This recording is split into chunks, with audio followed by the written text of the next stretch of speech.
Okay, so here is the extensive form of R2,4. The first question is, how many information sets does N have? How many information sets does Baz have? Well, for N, this is number 1. This is number 2. So let me label them. We need the labelings later anyway, so let me put it in red. 1 here. So this is number 1. And number 2 is here. Okay, 2 information sets for N, both containing 2 positions. What about Baz? Well, Baz has these 2 large information sets, both containing 2 positions. So this was 1, this is 2. But in addition, Baz has 2 information sets which contain only 1 position. This is number 3 and this is number 4. So let me label this as well. We label it in blue. Information set 1 at 2 position, bubble. Information set 2, again 2 positions inside. It's supposed to be this one. Number 3, a single position information set. Again, we could have drawn the yellow bubble around, but just did not do this. And number 4 is this one. So 4 information sets for Baz. This refers to this single point here. Maybe I put it directly on it. Something like this. Okay, the next question is, how many pure strategies do N have and Baz? Well, we just look at every information set. For N we have 2 of them, and we multiply the number of options N has in each. So here she has 2, keep and swap, and here she only has 1, keep. So she has 2 times 1 strategies. One of them is K, and the other one is SK. So KK and SK are the 2 pure strategies of N. For Baz, we have to multiply the number of options for the 4 information sets. So for number 1, we have 2, K and S. For number 2, we have only 1, as you can see here, keep.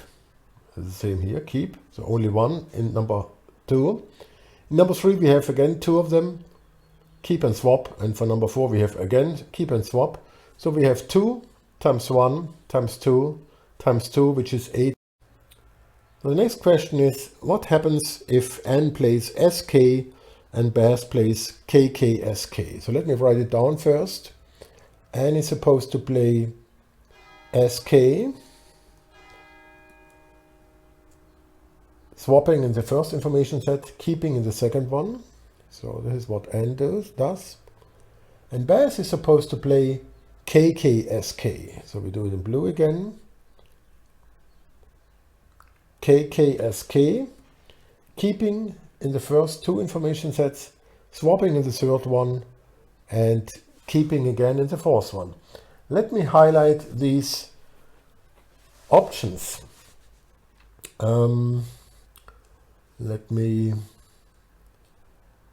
choose. So in the first information set, N will swap, meaning she goes this way or this way. And in the second information set, N will keep. So she goes this way or this way.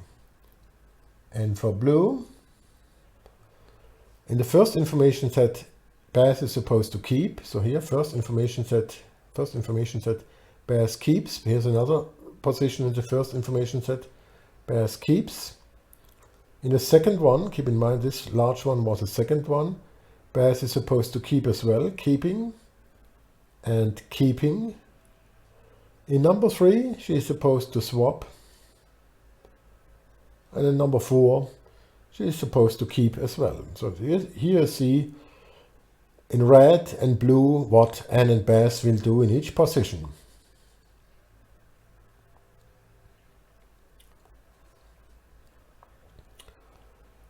Now let us calculate the payoffs in this case if N plays SK and Baz plays KK-SK. So what is the outcome for each? What we do is we go through the game, try all random moves out. We have to try everything out because the random moves cannot be, you cannot tell what they do, and just check what happens. So let me choose a few colors here. So let's say we use green for the first option. So what happens if we have this random move? Well, we certainly will go, N will go this way, N will swap, Baz will swap. And then again we have another random move here, this one. So we have an outcome of 0, 0. How likely is it? Well, what we have to do is we have to multiply the probabilities of the two random moves. So we have 3 over 14 and 1 over 3. So with probability 3 over 14 times 1 over 3, the outcome will be 0, 0. So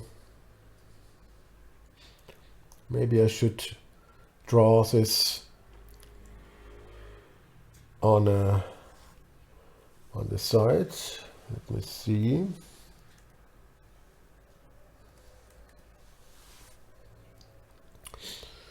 So we have 3 over 14 times 1 over 3. We get 0, 0. Let me make it a little smaller. We need a little more space. This is what, maybe make it black. It's more appropriate to make it black. This is one of the possibilities. Now let's try the other one, the next one. Next one is you go and you choose this one. But here the other option, of course, would be that the random move goes this way. That means with probability 3 over 14 times 2 over 3, we get an outcome of negative 1, 1. So let me put it in. 3 over 14 times 2 over 3, we get an outcome of negative 1 and 1.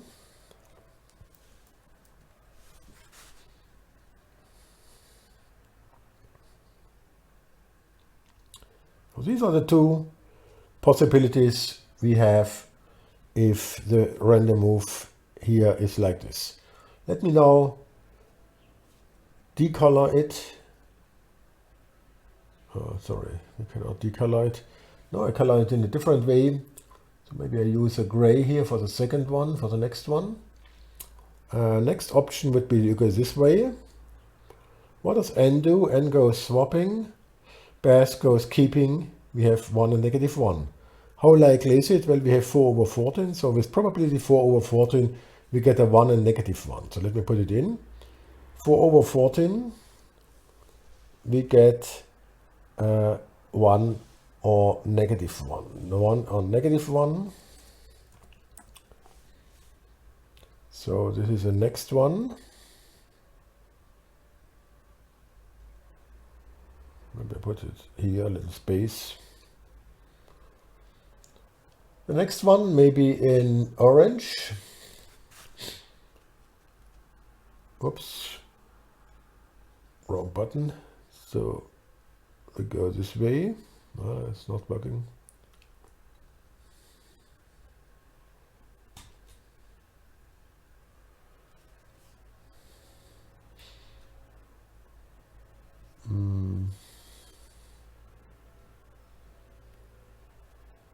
Go this way.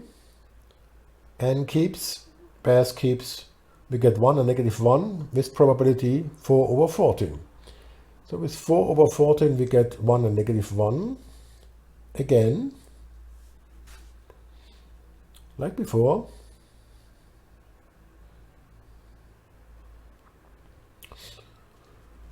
And now the last one.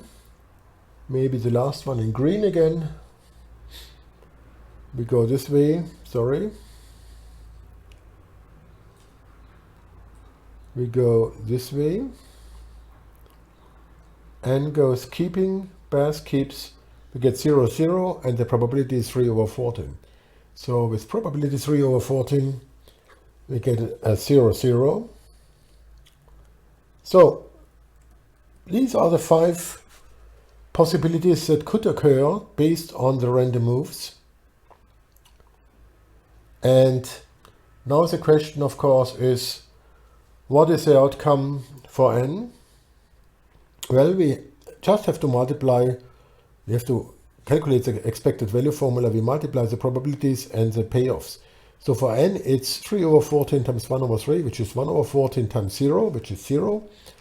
3 over 14 times 2 over 3, which is 2 over 14, or 1 over 7. 1 over 7 times negative 1, so let me put it in. 1 over 7 times negative 1. Then we have 4 over 14 times 1, which is 2 over 7. 2 over 7, 4 over 14 is 2 over 7 times 1. Next one would be, again, 2 over 14, 2 over 7 times 1 again. 2 over 7 times 1 again. And the last one is 3 over 14 times 0, which is 0 anyway. So what do we get? We get 1 over 7 times negative 1 plus 2 over 7 times 1 plus 2 over 7 times 1, which is 3 over 7.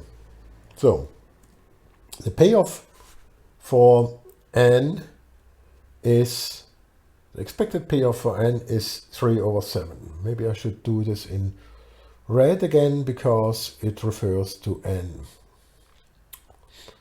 And now what about Baz? Well, of course, for Baz it must be the opposite because it's a zero-sum game. But we could, of course, just do the same calculation. So let me just simplify this and say we get 1 here. We get a negative 1 there. We get a negative 1 there. So we get a negative 3 over 7. Negative 3 over 7 for Baz. So Baz in blue. So this is how you get one entry of the normal form from the extensive form. 1 out of 2 times 4, which are 8 entries. So the normal form has 8 entries. One of these entries, the one which belongs to SK versus KK SK, is done in this way.